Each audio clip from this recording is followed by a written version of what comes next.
Before 2014, the relationship between Ukraine and Russia was pretty good. That was mainly because the government in Ukraine was basically a puppet government controlled by Russia, and everything ran according to Russia's agenda. The US and Europe didn't have enough influence to sway Ukraine. Inside Ukraine, there are two groups. One group speaks Russian and supports the pro-Russian government. And the other group are native Ukrainians who lean more towards European countries. These native Ukrainians often raise their voices, saying the government is pro-Russian. This causes tension with the Russians. The population benefits more from it. From 2010, 2014, Ukraine's president was Mr. Viktor. He was known to be pro-Russia.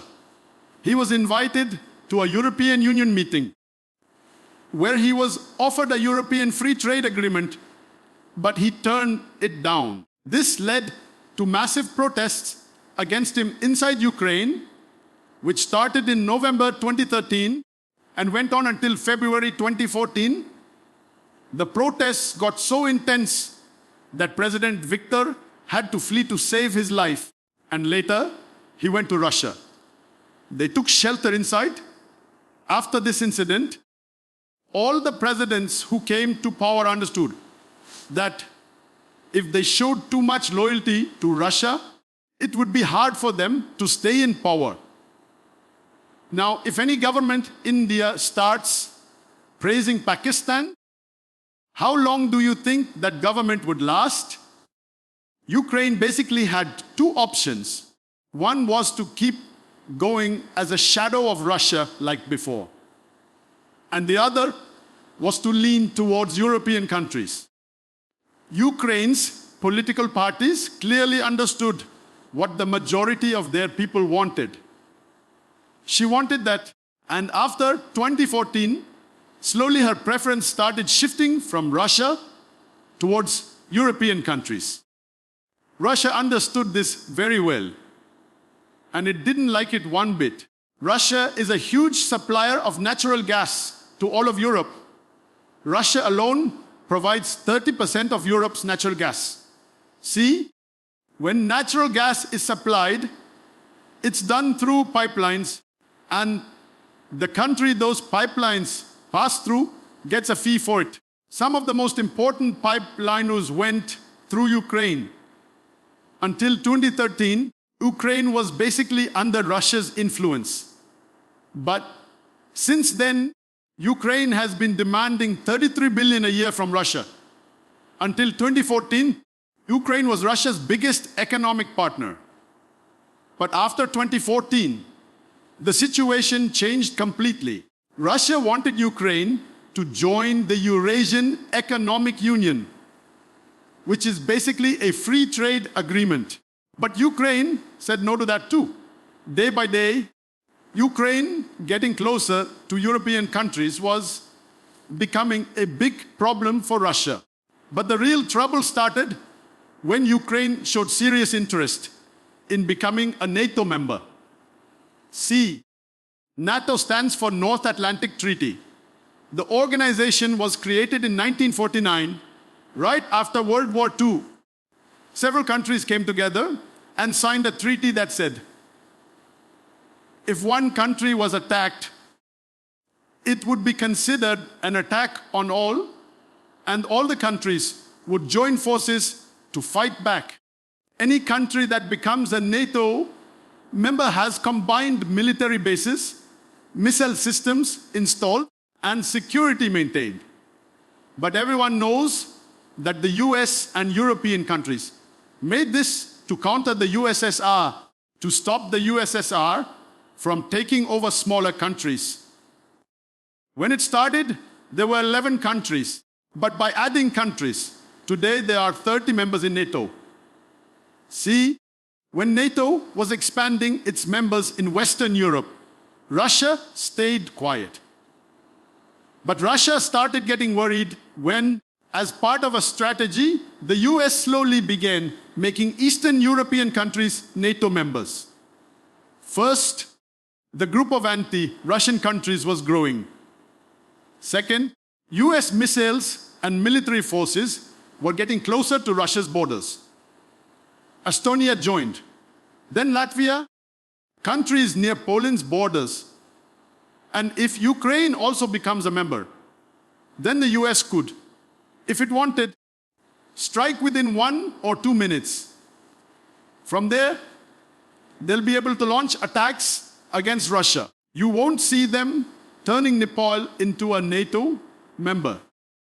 They're making those countries near Russia's border their members, no matter how small those countries are or whether they even follow NATO's guidelines. Now, take Ukraine. Ukraine isn't even eligible for NATO. NATO's rules say there shouldn't be any border disputes, but they're ready to make Ukraine a member anyway. We'll send forces to Eastern Europe so Russia can take over these small countries. It's about their security. Yeah, if they really cared that much about smaller countries, they wouldn't have just bailed on Afghanistan overnight. Now, you might be wondering, okay, there's a military base near the UK border, so what? How did that turn into such a huge issue that it almost sparked a war? Look, geopolitics is a big deal. If the US and Russia ever go to war, by the time Russia fires one missile at the US would have already launched 10. Even if Russia has supersonic missiles, they'd still be at a disadvantage. Now, imagine if Russia signed treaties with Mexico, Cuba, and Canada, and set up bases right near the US border. If military bases start popping up, the USA won't stand for it at all. Russia has said the same thing, that you're the ones showing aggression. Why are you turning our friendly countries against us? Why are you using NATO as an excuse to deploy military and missiles right on our borders? What's the point of supplying weapons to Ukraine? Look, the US has already deployed a ton of nuclear missiles in Europe, and everyone knows it's to counter Russia. Now, Russia is determined, no matter what, to prevent Ukraine from becoming a NATO member. They can't afford it. Ukraine wants to join NATO so they can feel secure. And what could be better for NATO countries than that? If Ukraine becomes a NATO member, the 295-kilometer border between Ukraine and Russia would be exposed. NATO forces would be right there on Russia's border. But NATO countries can't move in until Ukraine is officially a member. The same thing was happening in Luhansk and Donetsk. There were already separatist movements going on there, and both regions are already under Russia's influence. Things were going according to plan because there were more pro-Russian people here. But when Russia was about to attack Ukraine from all sides, they declared both regions independent just a day before and sent in their army, calling them peacekeeping forces. Talking about the current situation, Russia has been trying to make the USA and NATO understand for a long time that they're not coming near your borders. So why are you increasing forces near ours? On January 14th, Russia's foreign minister said that Russia won't wait indefinitely on this matter. Russia had some demands and said if those demands were met, they wouldn't attack. If you look closely at those demands, you'll realize Ukraine was just a pawn. The real fight was between the US and Russia. The first demand was to stop all NATO military activity in Eastern Europe and pull NATO forces out of Poland and the Baltic countries. The second demand was that Ukraine should never become a NATO member. The third demand involved the US removing its nuclear missiles. Europe is the one rejecting them. Though the US is very concerned about humanity worldwide, when it came to its own interests, it didn't back down and refused the demands. If you look closely at these demands, nothing is being asked from Ukraine. The demands are directed at NATO and the US. See, the US has a history of giving false security assurances. And when a country starts to fall apart, it abandons it and runs away. Whatever is happening in Ukraine today, the US is just as responsible for it. Russia is just as responsible as the US.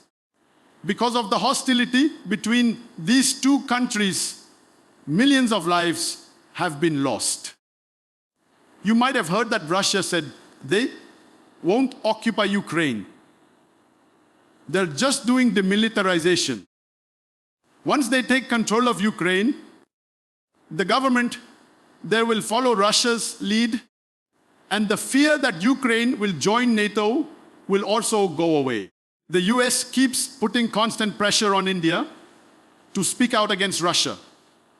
But India is a big country. It won't just follow the US and end up harming itself. This isn't the country for that. Just watch. India won't go against Russia. There'll be some statements here and about how violence shouldn't happen, how this should be resolved peacefully. But India won't criticize what Russia is doing. Not criticizing Russia right now is actually supporting them. In geopolitics, emotions don't work. The leaders in Ukraine dragged other countries into the fight and ended up putting their own innocent people in trouble.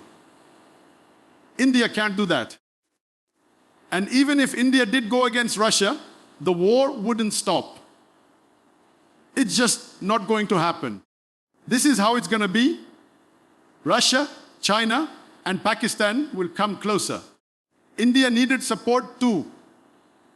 During Ukraine's nuclear testing, during the Kashmir issue, when India was fighting for a permanent seat in the UN Security Council, and when Pakistan was getting weapon supplies.